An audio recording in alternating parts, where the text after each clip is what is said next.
Welcome to Stonewall Fleet's Resources Department's video tutorial on fleet bank donations and organization. In this video, we're going to explain what a fleet bank is, where you can access a fleet bank, why it's important to donate to the bank, explain what to and what not to donate to the bank, and go over some general banking rules and etiquette. Stonewall Fleet operates several fleets, including Stonewall Fleet, Deep Space Stonewall, the Stonewall Legion, and for our KDF friends, the House of Negrad. As fleets have a maximum capacity of 500 members, several expansion fleets were required to house all of Stonewall's active characters. Each of these fleets has its own fleet bank, which is the same as a guild vault if you're joining us from any other MMO. A fleet bank is an in-game storage interface that holds items that can be shared among fleet members.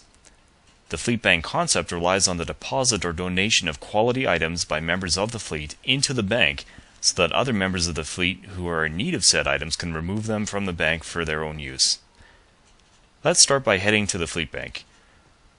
Consoles to access your fleet's bank can be found in any of the major social zones such as Earth Space Dock, Deep Space Nine, Starbase 39,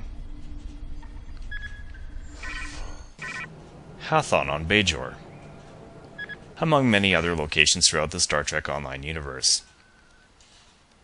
Before we get started, let's introduce you to two of our most basic rules of using the fleet bank, which we'll go into a little bit more detail on later on. Pay attention now, because this is going to be on the test. Our prime directive, trademark by Keston, of donating to the fleet bank is, get your buzzers ready, A. Heal Troll at all costs, B. Look fabulous while donating, or C.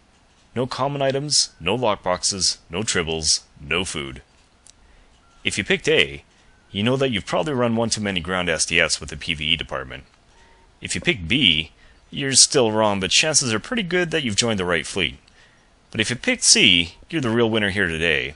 Our prime directive of donating to the fleet bank is no common items, no lockboxes, no tribbles, no food. And now, our golden rule of fleet bank use and etiquette. As a courtesy to the Resources Department and to other fleet members, do not withdraw items from the fleet bank with the intent of flipping them at the vendor for a quick personal energy credit gain. In addition to those two rules, there are some additional rules on donating that we'll get into shortly, but these two are the most important to take away from this tutorial. Once we've approached a fleet bank console, hit the Access Bank button and select Fleet Bank. This is going to bring up the fleet bank user interface. You'll notice that the fleet bank automatically opens to the consumables section when it's first opened. Along the left side of the user interface, you'll notice 7 other tabs that house different types of gear. It's important that the item that you're donating is placed in the appropriate tab. As an example, this means that if I intend to donate a fabulous purple very rare space weapon, it should be placed in the Space Weapons tab and not any other tab. We're going to briefly go into a little bit of additional detail on what goes where when placing items into the fleet banks. Let's start with our Consumables tab. The first 3 columns of the tab are reserved for bank donations that don't fit any other tab categories. This might include items such as turrets, duty officer packs, skill point boosts, etc.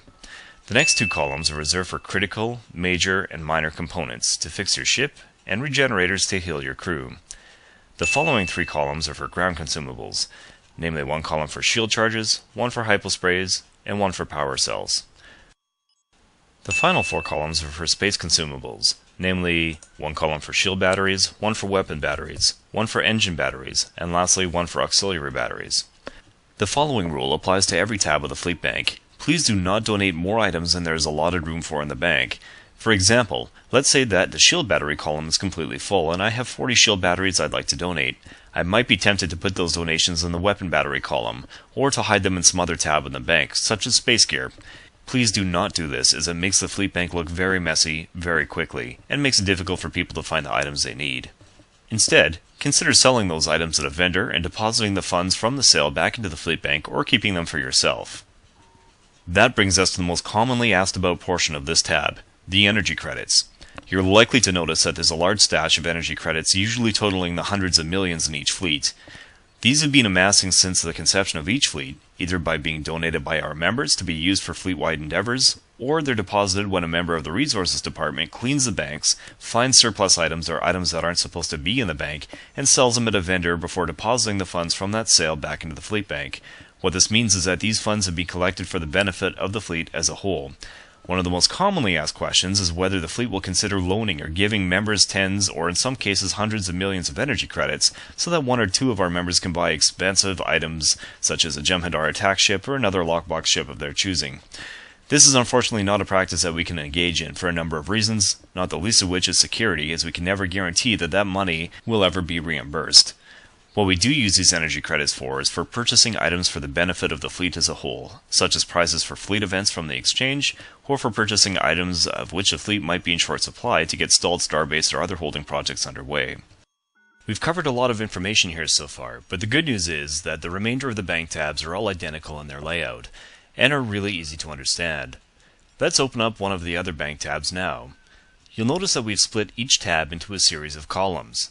The first two columns of each tab are allotted for Lieutenant Commander ranked items. The next two columns are for Commander rank items, the next two for Captain, the next two for Rear Admiral, and the final four columns are for Vice Admiral to Fleet Admiral rank gear. We only accept deposits of even numbered marked gear in the bank, such as Mark 4, Mark 6, Mark 8, Mark 10, Mark 12, and Mark 14. We do not accept odd-numbered mark gear, as it's the inferior item available for each rank, and historically these items have not been in demand when stocked in our bank. Let's talk about the last rule of donating to the fleet bank. Did you just get a new ship fresh out of dry dock? Did it come equipped with all sorts of terrible white gear that you wouldn't even sell to the Ferengi trader for a single energy credit? Is there no chance that you'd ever equip any of that gear on your worst enemy's ship? Then please don't put it in the fleet bank. Trash is trash, and nobody wants trash on their ship. Don't donate any common quality items. Those are the items that are described with white text when you hover over them in your inventory. Instead, consider selling that loot to a vendor and keeping the energy credit return for yourself, or, if you're feeling really generous, donating it to the energy credit stockpile in the fleet banks. That wraps up our video tutorial on how to donate to the fleet bank, and remember, please don't donate any common items, any lockboxes, any tribbles, or food.